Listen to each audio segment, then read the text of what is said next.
कहाँ रखे हैं? मुझे बाहर जाने में देर हो रही है। तभी मालती कमरे में आती है। ये रहे आपकी जूते।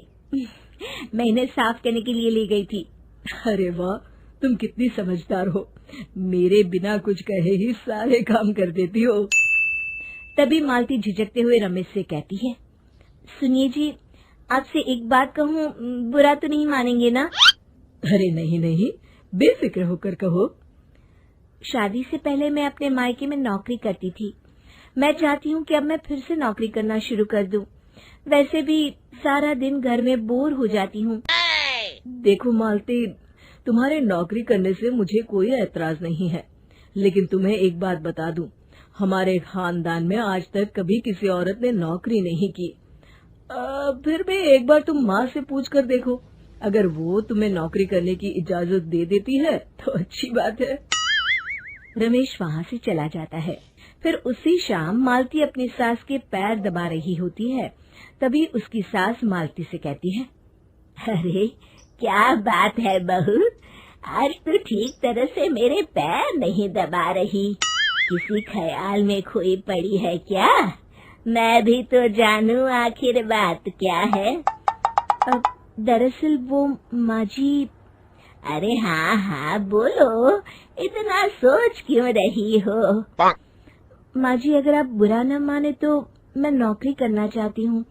घर के काम करने के बाद मेरे पास काफी वक्त बच जाता है। मालती की ये बात सुनकर उसकी सास गुस्से में कहती है, अरे बहू, तेरी तबीयत तो ठीक है ना? आज ये कैसी बहकी बातें कर रही है? भला हमारे खानदान में आज तक कभी किसी औरत ने नौकरी की है जो तू नौकरी करने की बात कर रही है, हैं? अरे बहू, तू क्या रिश्तेदारी में हमारी नाक कटाना चाहती है? जितना जल्दी हो सके अपने दिमाग से नौकरी का भूत उतार दे, और अब जा, जल्दी से रसोई में जा, खाना बनाने का वक्त हो रहा है। मालती मन मार कर खाना पकाने के लिए रसोई घर में चली जाती है। अगले दिन, नमस्ते माँ जी, कैसी हैं आप? अरे आओ आओ दिवाकर बेटा, बैठो, मैं तुम्हारे लिए चाय मंगाती हूँ। बहू, जरा एक कप चाय तो लेती आना। फिर दिवाकर एक फाइल खोलकर मालती की सास के सामने रख देता है। ये देखिए माँ जी, ये है पिछले महीने का हिसाब और ये रहे मुनाफे के रुपए। एक बार हिसाब देख लीजिए और इन कागजों पर अपने दस्तखत कर दीजिए। अरे दिवाकर बेटा, मैंने भला आज तक कभी तेरा हिसाब देखा है जो अब देखूंगी? ला बता, कहाँ दस्तखत करूं? तभी मालती चाय लेकर वहाँ आ जाती है और अपनी सास को बिना कागजातों को पढ़े इस तरह लापरवाही से दस्तखत करते हुए देखकर हैरान रह जाती है। अच्छा माँ जी, अब मैं चलता हूँ, फैक्ट्री में बहुत काम है। फिर दिवाकर वहाँ से चला जाता है। कुछ दिनों बाद मालती बाजार में कुछ सामान खरीद रही होती है। तभी एक बूढ़ा आदमी उसे आवाज देता है, अरे मालती बेटी, कैसी हो? मुझे पहचाना? मैं तुम्हारी कंपनी में मुनीम का काम करता हूँ। हाँ चाचा जी, मैं आपको बिल्कुल पहचानती हूँ। कहिए, कैसे हैं आप? मैं तो ठीक हूँ। कंपनी में कुछ भी ठीक नहीं चल रहा, यहाँ तक कि हमें ठीक वक्त पर तनख्वाह भी नहीं मिलती। ये आप क्या कह रहे हैं? अब क्या बताऊँ, आप लोग तो कभी हिसाब किताब देखने दफ्तर आते नहीं। मेरी मानो तो एक बार आप लोग दफ्तर आकर सारा हिसाब किताब देख लो, आपको असलियत पता चल जाएगी। अच्छा बेटी, अब मैं चलता हूँ, देर हो रही है। फिर वो बूढ़ा वहाँ से चला जाता है। वहीं दूसरी तरफ मालती घर पहुंचकर अपनी सास को सारी बात बताती है।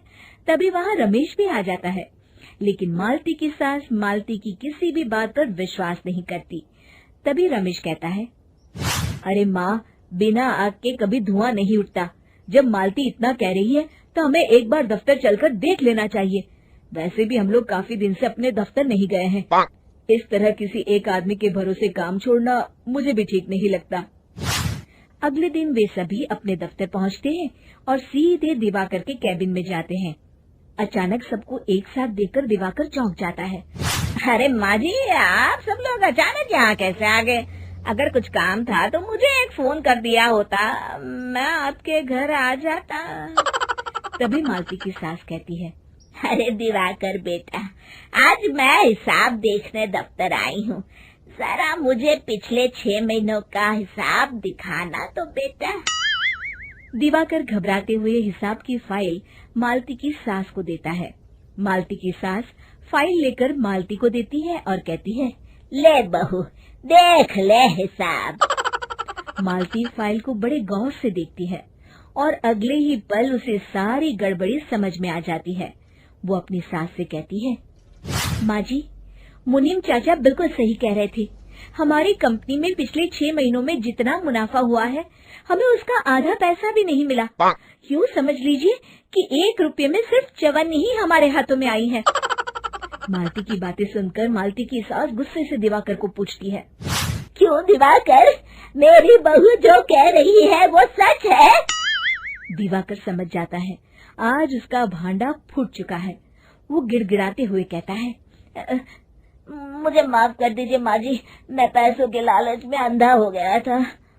अरे वाह दिवाकर, तू तो एक नंबर का चोर निकला। इतने दिनों से मैं तुझ पर आंख बंद करके भरोसा करती रही और तू मुझे ही चुना लगाता रहा। अभी के अभी निकल यहाँ से और दोबारा अपनी शक्ल मत दिखाना। दिवाकर वहाँ से भाग जाता है। मालती की सास मालती को शाबाशी देते हुए कहती है, बहू, आज मैं समझ गई कि पढ़ाई लिखाई हमारी जिंदगी में कितनी जरूरी है। मैं बहुत किस्मत वाली हूँ जो मुझे तुझ जैसी बहू मिली है।